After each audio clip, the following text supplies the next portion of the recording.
ಯಾಕೆ ನಂತವ್ರೆ ನೋವು ಆಯ್ತದೆ ಅಂತ ಭಯವಾ?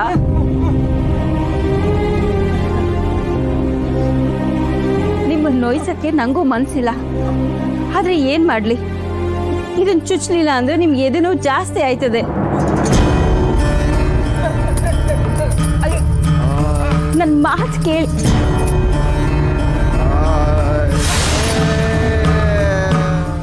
ನಿಮಗ್ ಸಮಾಧಾನ ಆಯ್ತದೆ ಅಂದ್ರೆ 2 ಏಟ್ ಹಾಕ್ಬಿಡಿ. ಚುಚ್ಚು ಮಂದ್ ಮಾತ್ರ ಬೇಡ ಅನ್ಬೇಡಿ. ನಿಮ್ ಕಾಲ್ ಹಿಡ್ಕೋತೇನೆ. ಸುಮ್ಕಿರಿ, ಮಾತು ಕೇಳಿ.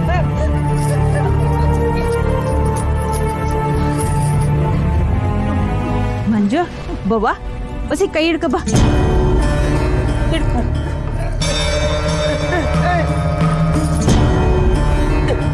ಸುಮ್ಕಿರಿ, ಏನು ಆಗಕ್ಕಿಲ್ಲ.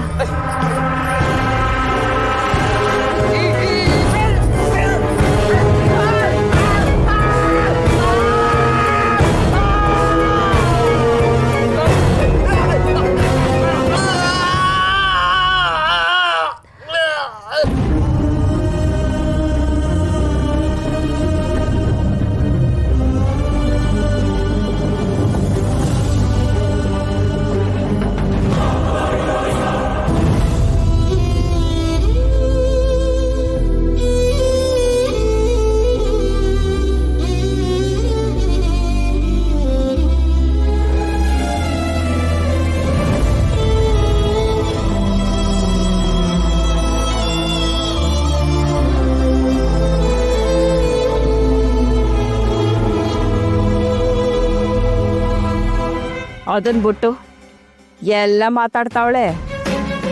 ಪಾಠ ಏನಿದ್ರು ಈ ಸ್ಕೂಲ್ನಾಗ ಇಟ್ಕೊಳ್ಳೋದಕ್ಕೆ ಕೇಳು, ನಂತಾವಲ್ಲ. ಓ, ಈ ಸ್ಕೂಲ್ನಾಗೆ ಮಕ್ಕಳೇ ಬಂದಿರ್ತಾನೆ ಪಾಠ ಮಾಡೋದಕ್ಕೆ. ಟೀಚರಮ್ಮ, ಸುಮ್ಕೆ ಅದು ಇದು ಮಾತಾಕೆ ನೇರವಾಗಿ ಇಸಿಕೆ ಬಂದ್ಬಿಡಿ. ಬಿರ್ಬಿರ್ನೇ ಸಮಯ ಕೇಳ್ಬಿಡಿ, ನಮಗೂ ತಡ ಆಗ್ತದಲ್ಲ. ಅದು ನಾನೇನೋ ತಪ್ಪು ಮಾಡಿಬಿಟ್ಟೆ, ನನ್ನ ಕ್ಷಮಿಸ್ಬಿಡಿ. ರಾಮೇಗೌಡ, ಅಕ್ಕಯ್ಯ, ಅವಳು ಕ್ಷಮೆ ಕೇಳಿದ್ದು ನಿನಗೇನಾದ್ರೂ ಕೇಳಿಸ್ತಿಲ್ಲ? ಇಲ್ಲ ಅಕ್ಕಯ್ಯ, ಒಸಿ ಜೋರಾಗಿ ಹೇಳಮ್ಮಿ. ನನ್ನ ಕ್ಷಮಿಸ್ಬಿಡಿ. ರುದ್ರ, ಇವಳು ಮೈಯೂ ಬಗ್ಲಿಲ್ಲ, ಅಹಂಕಾರ ತುಂಬಿರೋ ತಲೆ ನೆಲನೂ ಮುಟ್ಲಿಲ್ಲ. ಇದ್ಯಾವ ಸೀಮೆಗೆ ಸಮೇನ್ಲ? ನಮ್ಮೂರ್ನಾಗೆ ತಪ್ಪು ಮಾಡಿದ್ರೆ ನನ್ನ ತಾವ ಹೆಂಗ್ ಸಮಯ ಕೇಳ್ತಾರೆ ಅಂತ ಇವಳಿಗೆ ತೋರಿಸ್ಕೊಡು.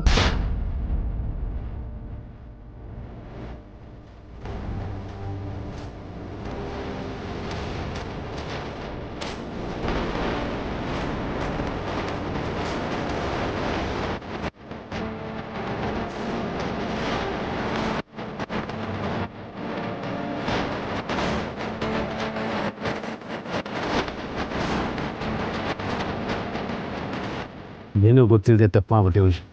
ಹೊಟ್ಟೆ ಹಾಕೊಂಡು ಸವಿಸ್ಬೇಡವ. ನೋಡ್ದಲ್ಲ, ಮೈಯಲ್ಲಿರೋ ಕೊಬ್ಬು ಇಳಿಯೋಂಗೆ ನಮ್ಮ ಮುಂದೆ ಮೈ ಬಗ್ಗಿಸ್ಬೇಕು. ಅದು ಸಮಯ ಕೇಳೋ ವಿಧಾನ.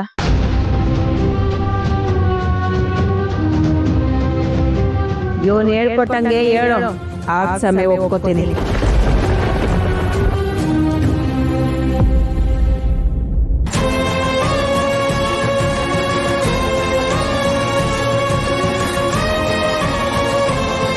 ಯಾಕಮ್ಮಿ ಸಮಯ ಕೇಳು ಅಂದ್ರೆ ಸುಮ್ಮನೆ ನಿಂತಿದ್ಯಾ?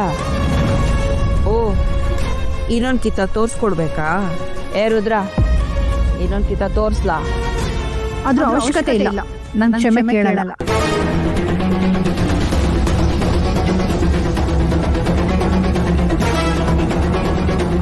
ಏನಂದೆ? ನಾನು ಏನು ತಪ್ಪು ಮಾಡದೆ ಇದ್ರು ಮಕ್ಕಳು ಭವಿಷ್ಯಕ್ಕೋಸ್ಕರ ನಿಮ್ದ ಕ್ಷಮೆ ಕೇಳೋಣ ಅಂತ ಬಂದೆ. ಆದ್ರೆ ನೀವು ಹೇಳ್ದಂಗೆಲ್ಲ ಮಾಡೋಕ್ಕಾಗಲ್ಲ. ಏನೋ ನನ್ನ ಕಾಲು ಮುಟ್ಬಿಟ್ರೆ ನಿನ್ನ ಕೈ ಸೌದೋಯ್ತದ? ದೊಡ್ಡವರು ಚಿಕ್ಕವರು ಅನ್ನೋ ಮರವಾದೇ ಇಲ್ಲ. ಇದೇನಾ ನಿಮ್ಮ ಅಪ್ಪ ಅವ್ವ ಕಲಿಸಿರೋ ಬುದ್ಧಿ? ನಮ್ಮ ಅಪ್ಪ ಅಮ್ಮ ನನಗೆ ಸ್ವಾಭಿಮಾನ ಕಲಿಸಿದ್ದಾರೆ, ಗುಲಾಮ್ಗಿರಿ ಅಲ್ಲ.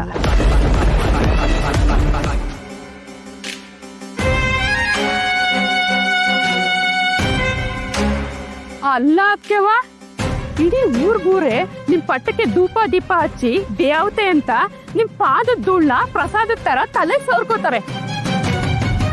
ಅಂತದ್ರಾಗೆ ಆ ಪಿತೃಪಿಲ್ಲಿ ನಿಮ್ ಕಾಲ್ನ ಮುಟ್ಟಕ್ಕಿಲ್ಲ ಅಂದ್ಬಿಟ್ಲ.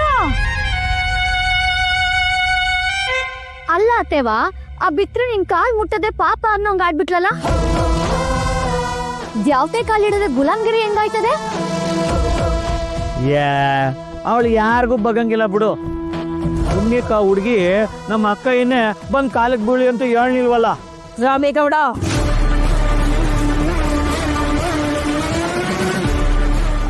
ಅಕ್ಕಯ್ಯ, ಅದು ಹಿಂಗಾರ ಹಾಳಾಗೋಗ್ಲಿ, ಈ ನಮ್ ರುದ್ರಂಗ್ ಏನಾಗೈತೆ ಅಂತೀನಿ.